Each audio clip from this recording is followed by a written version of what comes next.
Yeah, come. This is sort of a basic question.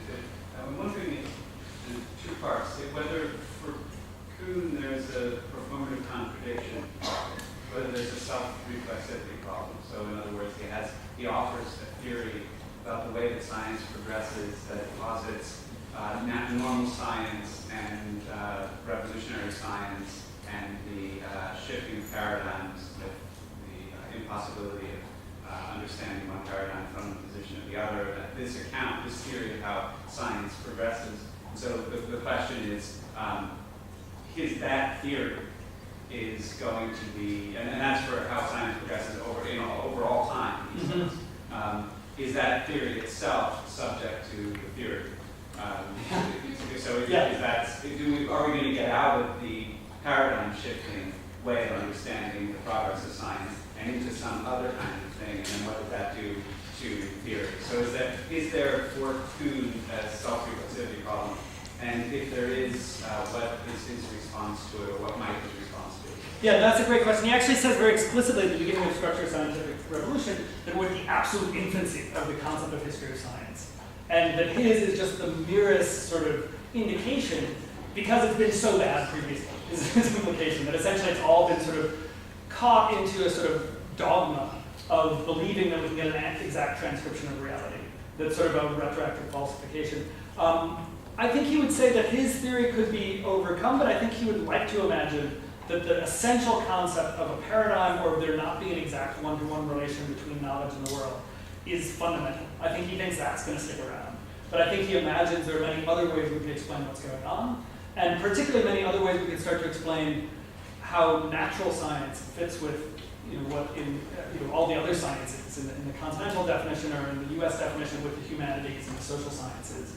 And he would say that's probably the area where we go for the most.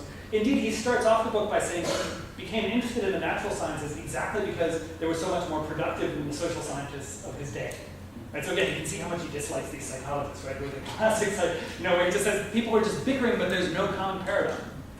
You need a paradigm in order to make sense of what is evidence and what is fact. And without that, you're just talking at each other.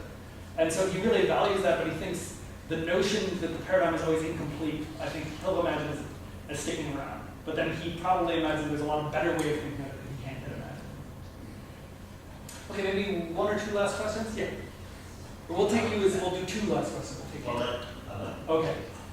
I guess, how does the example of the paradigm function in the arts? Because if the art isn't necessarily I don't think artists say one version of the truth, or one expresses truth better than another one, or one expresses emotion better, and yet there certainly seem to be artistic movements which you could call paradigms. So how does the point?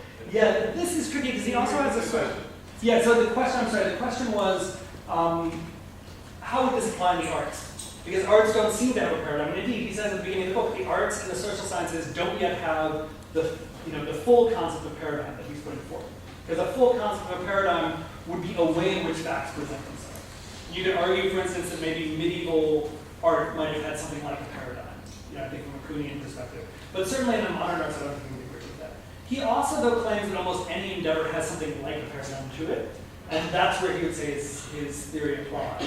And basically, it would apply in the sense of community, that you always have a community of artists, even if you think of the New York or LA or Chicago art scene now, right? You could essentially, somebody who knows it well, a critic in any one of those cities, if you force them to, they probably wouldn't want to, but if you force them to and said, here's a cocktail napkin, show me the 12 main scenes going on in New York right now in the arts, right? They could probably do it, and probably many people could be fit into those.